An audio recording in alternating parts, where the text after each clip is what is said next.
The guest segment on the Rangers Day Baseball podcast is brought to you by the Frisco Roughriders, the AA affiliate for the Rangers. They are in the middle of a 2-week homestand. They will be home again after a Monday off day on the 15th, beginning the 16th through the 21st against Amarillo. They're the Sod Poodles.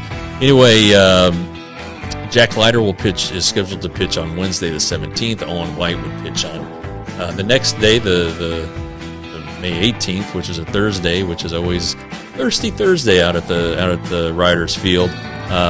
Post-game fireworks on the 19th. Kids are on the bases on the 20th. And then, as always, the Kids Sunday Fun Day on the 21st. Get out to Frisco and check them out. All right, guys, and joining us right now from Toronto, where the Atlanta Braves are taking on the Toronto Blue Jays, it's former Texas Rangers manager who led them to 2 World Series, and now he's the third base coach for the Atlanta Braves. This one's exciting for me. I've been dying to meet Ron and talk to him. It's Ron Washington. Ron, what's going on, sir? Not very much. Staying healthy, enjoying the first month of the season, and really just enjoying what I do. And that's be a part of the game of baseball. You guys are playing your butts off, Ron. What's going on there? You guys are about to run away with this thing.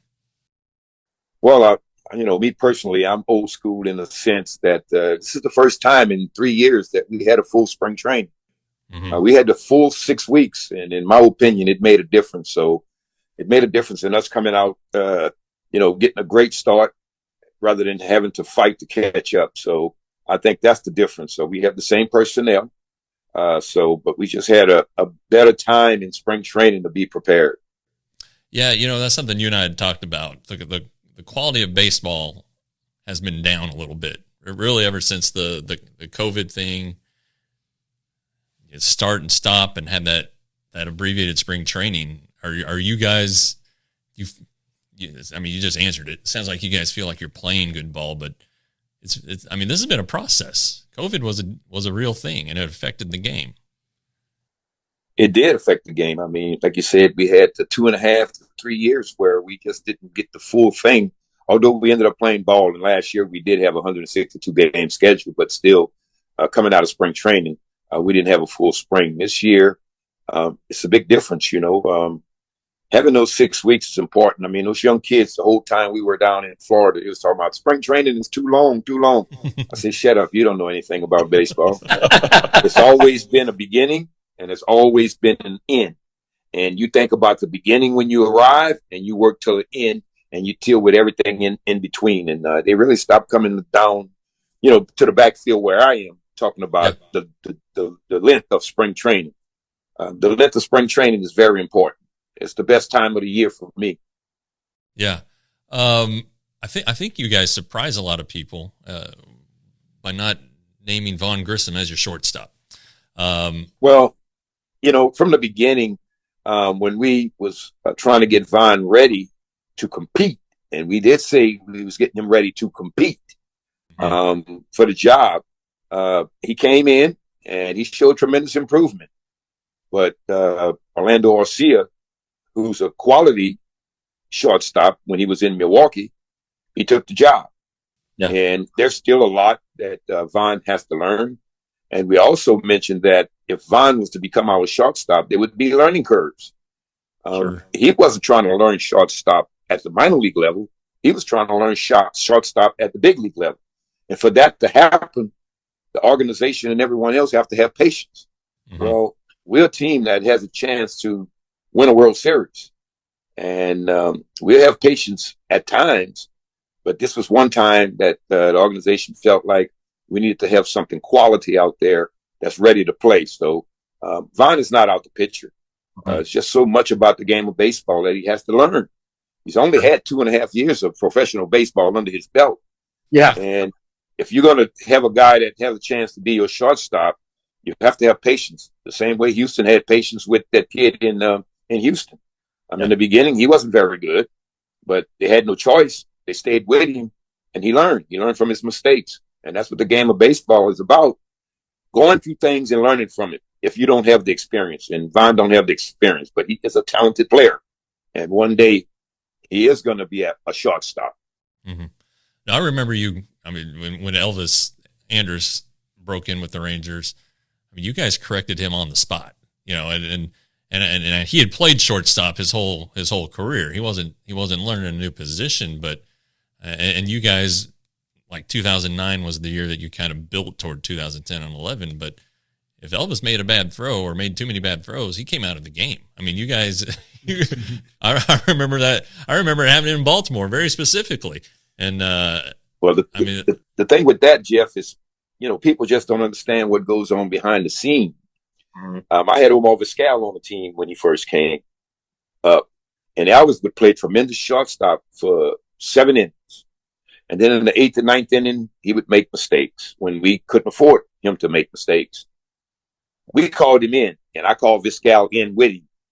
And I told Elvis Andrus, you can play, man, but if you keep making mistakes like you are in the 8th and 9th inning, you're going to be a 7-inning shortstop. I'm going to put Omar in. Well, you know, that woke Elvis up. All of a sudden, Elvis already had the talent. He already had the skill set. His focus and his concentration when he got late in the game got away from him. But sometimes you have to shock him back. And I shocked Elvis back. and from that point on, he became a complete shortstop. I'm talking 9 innings. He already had the tools and the skill set. I'm talking about 9 innings is a complete shortstop. You know, there have been a lot of, you know, I've seen you do it, but there have been a lot of videos, I don't know, the last couple of years of you going through your process, starting on the knees. What is the most important, what is the most number one fundamental infielder has to have? He has to have good hands and feet sinking. The hands and the feet has to sync up. And my knee drills on my knees is mainly for to get the hands moving in the directions they have to move in when ground balls are hit to them. And then when we get on our feet, we have to, wherever the feet go, the hand follows. I mean, the hand precedes the feet according to the angle you are taking to the ball. And that's what that develops. And through repetition, which the game of baseball is totally about repetition, through the repetition, all of a sudden you start to syncing things up. But it all starts with the hands on your knees and understanding the angles you have to use your hands. It's easy to get the feet involved. Mm-hmm. And that's what it's about. And they take 96 balls before they hit the field to take their ground balls. 96, where there's no stress and you're working on technique. And then when we hit the field, we put our technique in and it syncs up.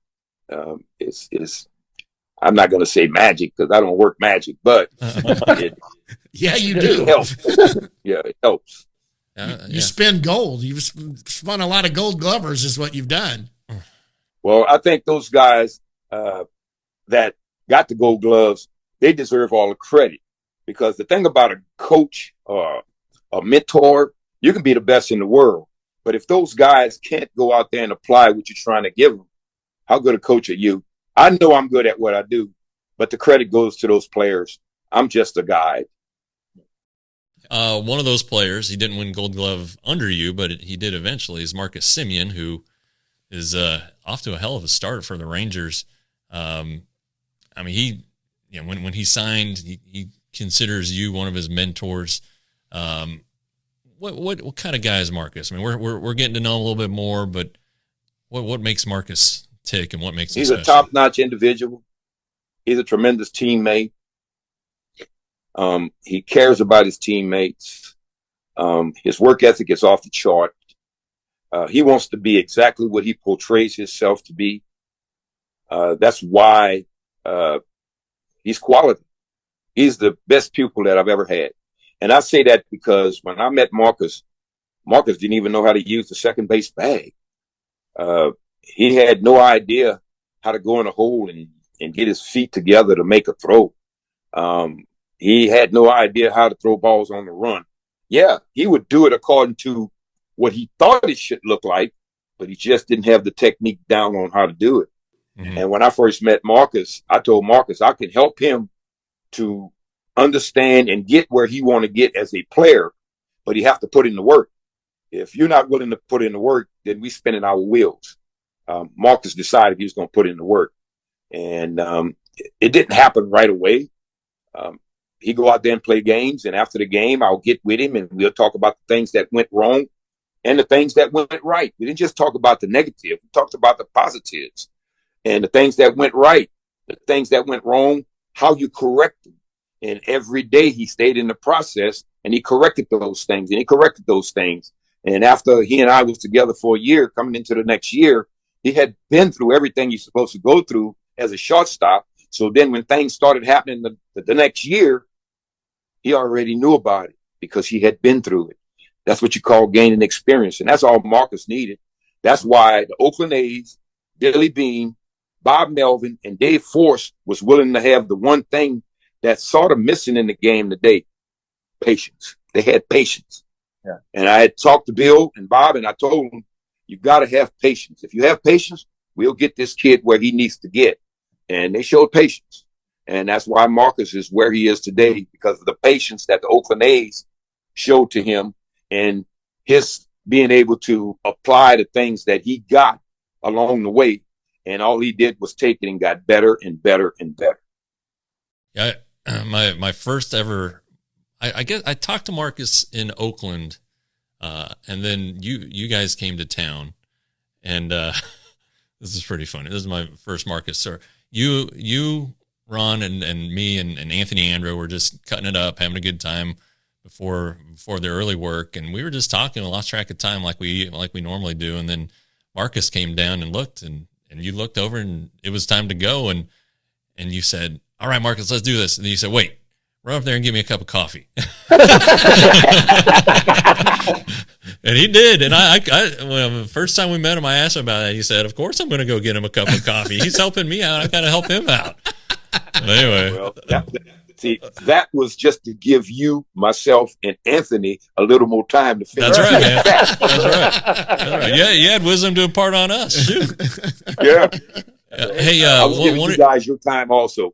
That's right. We appreciate it. One of the Braves' best players is Ronald Acuna Jr., whose little brother. I don't know if you had a chance to meet him.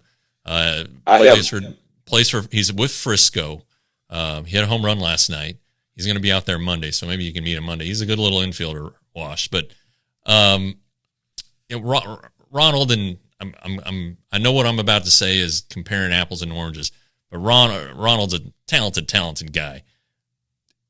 Who's the most talented Rangers player you had? Was it Josh Hamilton? The most talented player that I had was Josh, because Josh was 5'2", and it showed every night. And if you kept Josh in the right frame of mind, you knew every day you was going to see something special, and he did. But Josh was only able to show that speciality that he had because of the people that was around him also. Mm-hmm. I mean, Beltre was special. You talked about Elvis Andrus earlier. He was special. Kinsler was special. Mitch Moreland was special. Michael Young was special. Napoli was special. Cruz was special. Yeah. You know, I mean, we can go on and on and on. That's the type of kids that I had. And each and every one of them made each and every one of them better. So Josh was able to shine because of the people that was around him. And they cared about him. They were tremendous teammates to him. They did anything they could to make sure that Josh could be on the field because he was a special talent. He really was. He really was. Yeah, the year he won the MVP, that stretch he had in July was probably the best I've ever seen a player play. It was just July of 10 was just unbelievable. Yeah, I remember that. And people looked at the fact that he was an offensive power threat. He was just a threat offensively, but he ran the bases right very well. He played tremendous defense very well. He stopped runners from going first to third very well. So his game was complete in that MVP year. Everything that everybody ever thought of Josh Hamilton, they saw in that 1 year. He did it all. He scored from second base twice with the ball not leaving the infield. Right. Right. And he's a big guy. Oh, yeah, he was big. Yeah. And he came to me one time and he said, "Wash, I can get 30 bags." I said, "You know, I get 30 bags here." I said, we'll get you 15. We'll get you 15, and we're going to call your stolen bases. You don't run unless me and Gary call your stolen bases. He didn't need to be falling all over the ground. No, but that was a part of his game. We didn't want to take it from him, but he didn't need to get us 30 bags. Right. Yeah. Right. But no, he could have. Yeah, he needed to be in the lineup. He didn't need to be stealing. Yeah. So, have you? We talked the other day, and you've been paying a little attention to the Rangers. What are you seeing from them? Well, I've been paying plenty of attention to the Rangers. Okay. All right. And I've been paying plenty of attention ever since they hired Bochy. That's what they needed. They needed a leader that garnered total respect. And I'm not saying the ones there before wasn't garnering total respect, but you could see the young talent there, and they needed guidance. And he's a winner. Yeah. Chris Young went out and got a winner to lead a group of kids that's fighting to win. And I think they ain't going in the right direction right now. The pitching is doing well. The offense is off the chain right now. I mean, everybody in that lineup is doing something. It's not just one guy. You got that young kid at third base. He's starting to come into his own. You got the catcher. He's starting to come into his own. The center fielder, Tavares. He's been around a couple years, but now he looked like he's turning into a young man and understanding how to play the game. You got Marcus Semien. You got Seager, who's been out, and the guy's been doing well. So there is a lot to look forward to. But the one thing that you do have to understand, it's a long year.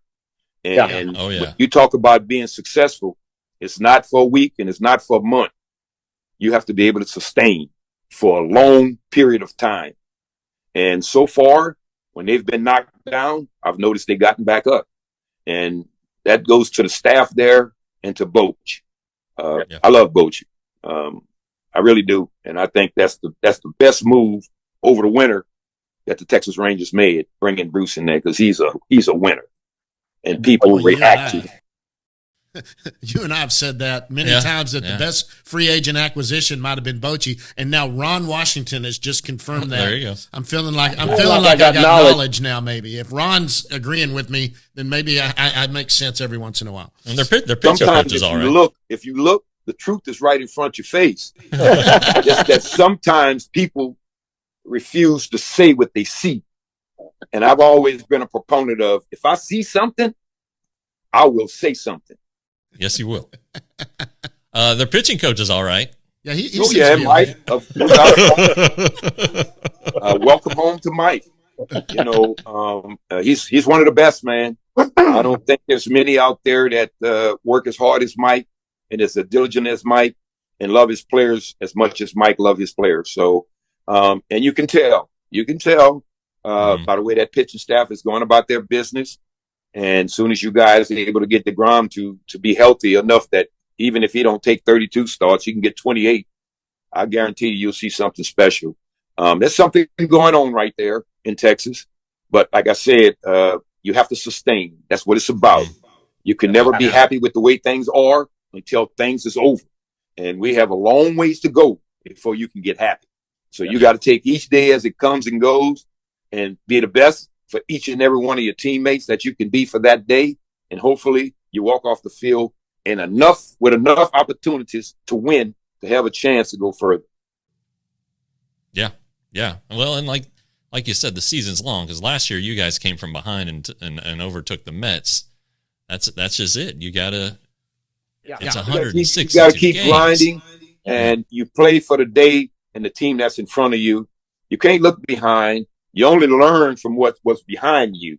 You take what's behind you and you learn from it to make you better for what's ahead of you. But you never look back over your shoulder. You always keep your ass and elbows working.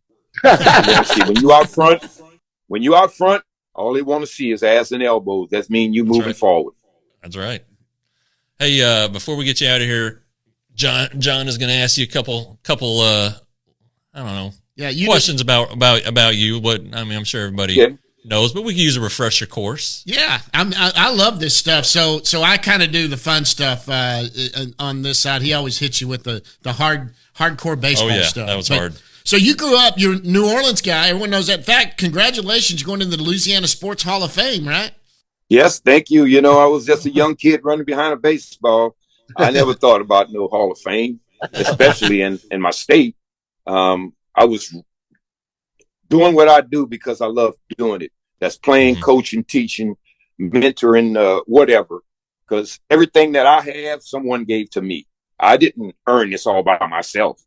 A lot of stuff that comes out of my mouth is stuff that comes out of my mouth. I may be saying it, but it's stuff I got from all the old guys I was around that, as we said earlier, they saw something, they said something. Some people would take that as them being on you, but I took it as if they see something in me that I need to get out of me if I want to get them off me. If that makes any sense. Get off my... Well, you went to John McDonough High School, right? McDonough? Is that how you say that? Yeah, John McDonough. John McDonough High School. Did you play any other sports besides baseball? I played football. I was a quarterback in my senior year. And I really went out for the wide receiver position, but we didn't have a quarterback. And I was a catcher on the baseball team. So they knew I could throw because during baseball season, they saw me throw people out. So in my neighborhood, I played quarterback, you know, but in the neighborhood, I never played control quarterback. Right. I was the only guy there that could actually throw the football. So that's how I ended up being a quarterback. So I played baseball and I was a quarterback on the football team. How much did you throw the ball though? I mean, because, you know. Well, I threw the ball a lot. I had 2 track stars on both ends that were ends, but they didn't have very good hands. So the balls would hit them and they would drop them. But I ended up being second in the league in rushing because every time a play came out there, they said 19 wedge. So that means I could take the ball and run around the corner. And I was pretty good at that. And when I seen I couldn't get any further, I went out of bounds. There you go. I wasn't letting big boys tear me up. Now, you ended up going to State College of Florida. That's down in Manatee, Florida. Right. Is that right? Now, did you have any other scholarship offers or anything? Or was that really your only choice? Well, the only reason I went to Manatee Junior College is I signed as a free agent into the Kansas City Royals Baseball Academy. That's how I ended up down there going to school. Okay. I might have had a scholarship to go over to University of New Orleans, UNO, but I signed professionally with the Kansas City Royals to go to this baseball academy. Right. So I learned my baseball on the chalkboard, and they would run plays on the chalkboard, and then we would go out on the field and apply it on the field. So that's how I ended up going there, and I went to a year and a half of college there at Manatee Junior College, and after school we would come back to the academy and we would work baseball. That was in 1970. 1971 was my rookie year, so I went out in 70, but I didn't play until 71 professional baseball. And you were a catcher. Right. Yeah. But then you tore up your knee, right? You got in a collision or something. No, I was a catcher, and when I got to AA, I didn't get any bigger, and I could run. And they thought that if they would have left me behind the plate when I got to AA, and I had a collision at home plate, it could have ended me. So the Kansas City Royals moved me to the infield. I tore up my knee in 1977 with the Dodgers. Okay. All right. Yeah. And speaking of that, so this is always I love this question because it happened late in the season. But September 10th, 1977, you made your major league debut for the Dodgers. And so I always love this story. I want to know, how did you find out you were going to be a big leaguer? Who told you and where were you? How'd that happen? Well, we was in Albuquerque, New Mexico, and I was out to lunch. And when I got back from lunch, there was a note on my apartment door that said that you was called up to the Dodgers. So I ended up calling the Dodgers minor league system, which was run by Bill Sweppy at the time. And he told me that I was getting called up to the big league. So I packed my stuff. I called my family, let them know what was happening. And back then, it's not like these kids today. They come to the big leagues, families in the stands. Right. So I went to the big leagues. There was no way I could get my family there because I didn't have any money. Yeah. So all I could do was let them know that I was going to the big leagues. My mom and my dad, I was from a family of 10. My dad worked 7 days a week. My mom was taking care of kids. So there was no way they could drop anything and come out to LA. I mean, come out to LA. I couldn't afford tickets for them to come out to LA, even though I got called up to the big leagues, but I was only making pennies in the minor leagues. Right. Well, these guys today, it's different. I mean, guys in the minor leagues, they're making $90,000. I mean, I was making $2,500 a month. They're making $90,000 now. And you add that by 6, that's $13,000 or $14,000 for the whole year. Yeah. Yeah. $90,000. Now, if I was making $90,000, I could have flew some people out there. But yeah. And my first game, I faced the same guy I faced for the first time that I went when I got called up to AAA. Oh, so really? I was fortunate when Tommy Lasorda put me in that lineup against the Padres. He was the same guy. I got my first hit off of AAA, so I wasn't afraid of him, and I just get 2 knocks off him anyway. There you go. There you go. Yeah, I mean, you had some great managers, Wash, in your career. I did. Tom Kelly, Tommy Lasorda, of course. Doc Edwards in Cleveland. Ripken Sr. in Baltimore. Yeah. I had John Hart, right, who was my AAA manager. AAA manager. Yeah. John used to make a lineup up and put on the board, and it was only one name on it. You. That's right. Because he knew I was ready to play. And I'm serious. He had one name on the board. And then when everybody else came in, he had to find out how they was. It didn't matter how I was because he knew I was going to play. And I mean, these are the type of people that influenced my career. Buzzy Keller, the first guy I met at the baseball academy. I remember flying into Sarasota the very first time I left home thinking that I was going to Kansas City. And the plane landed in Sarasota. And I'm saying, what am I doing in Sarasota? I thought I was going to Kansas City. That's how naive I was. Yeah. I stepped off the plane. It was about 15 of us. And Buzzy Keller, his first statement to us was, you got 1 foot on the ground and 1 foot on the first step of the airplane. And I talked to this guy from Detroit. He said, what is he talking about? I knew what he was talking about. I said, if you don't have your stuff together, and I didn't say stuff. Yeah. If you don't have your stuff together, he's telling you you're going to be back on the plane going home. Yeah. I ain't worried about what he's talking about. Yeah, But I can play. John Hart told me a story, Wash, that you went to AAA. You thought you should have made the team, and you told him, I'm a major league player. I'm going to be out there every day, and I'm not going to be here very long. Exactly what I told him. Yeah. When I first arrived in Miami, where they had their spring training, and it was time for me to sign the contract, I told him and Tom Giordano, that's who was in there. I said, I'm a major league player. I'm not a AAA player. I'm going to sign this contract, but I want you to know you got a major league player here. I'm not going to be here very long. And I wasn't. Yeah. That's awesome. That's awesome. Hey, Ron, what do you do in your spare time? I mean, I know you're going all the time, but do you play golf? Do you fish? No, hunt? I don't play golf. Most of the time, I'm doing a bunch of honeydews around the house. To understand I'm gone for so long. And when I get back, there's a lot for me to do. The past couple of years, I've done some clinics with some kids come in from high school kids come in from around the country that wanted to get some infield work. Last year, of course, I tried to get Von Grissom ready to be able to come into spring training and compete. And I did that.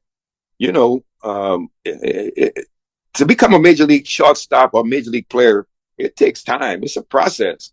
You got very, very, very few special people that comes out of playing maybe a couple years of baseball and able to strive at the major league level. Even though the kids are coming young, it's still the big leagues. Yeah. And it's easy to get here, but it's tough to stay. Yeah.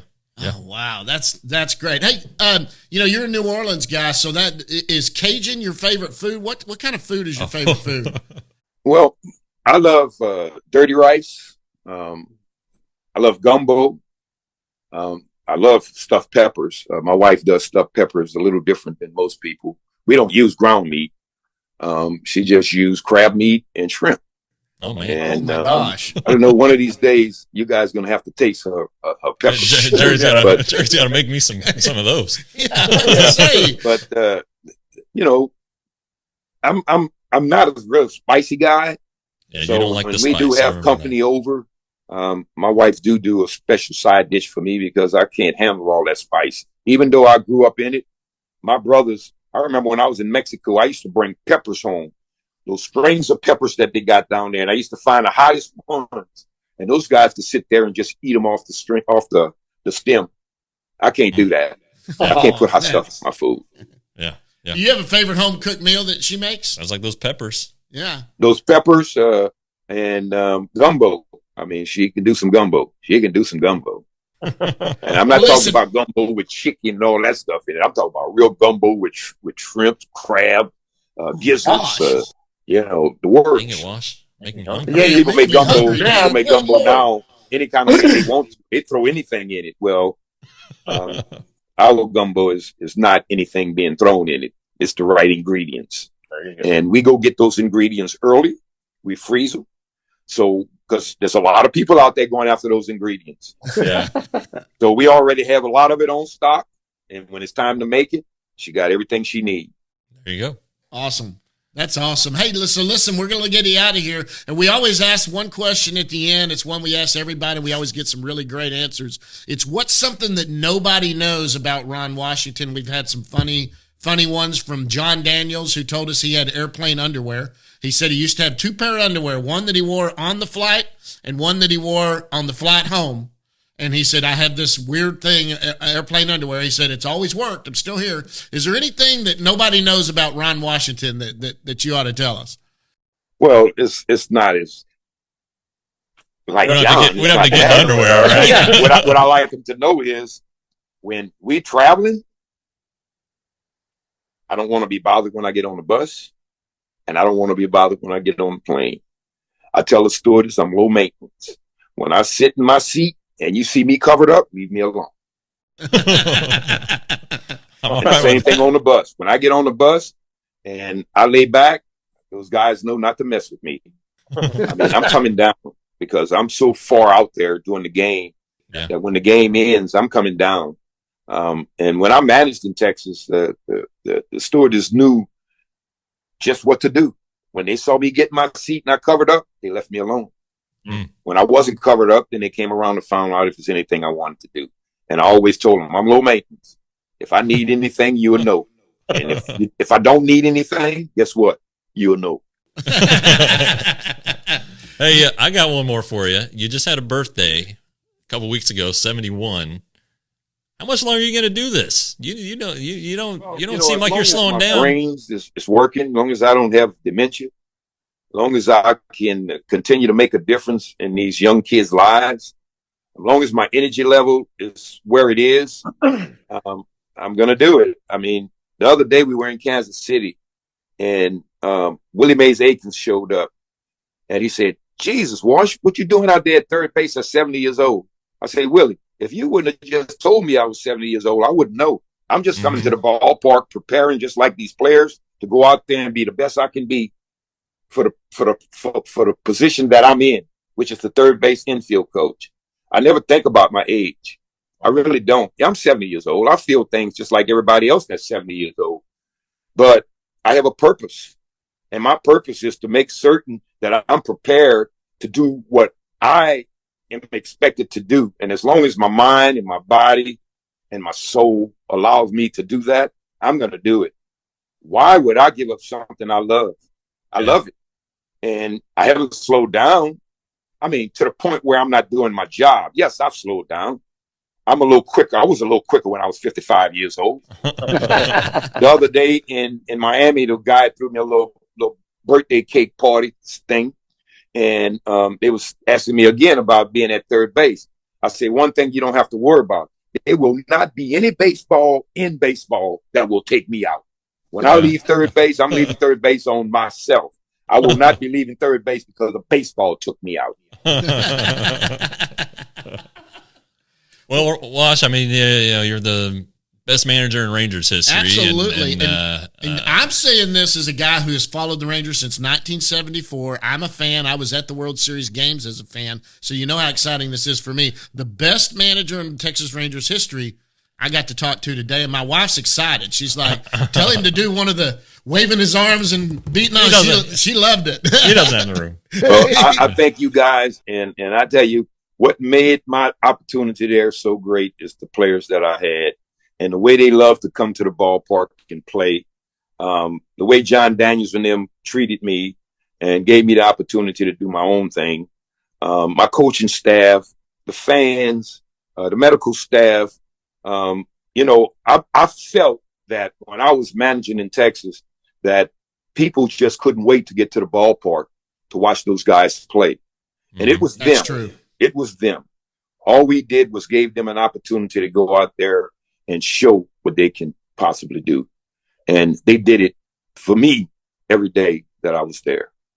Awesome. Well, that's awesome. Hey, and Monday, I can't wait to meet you in person. I'll come down there by the dugout and meet you in person. But this has been fantastic, Ron. We thank you so much for taking time to do that. I know you got a busy schedule as a coach, especially in any major league coaching staff. It's a busy schedule. To stop down and do this is fantastic, and it's been great for me. Anything else? No, you got a ballpark to get to, so get to it, man.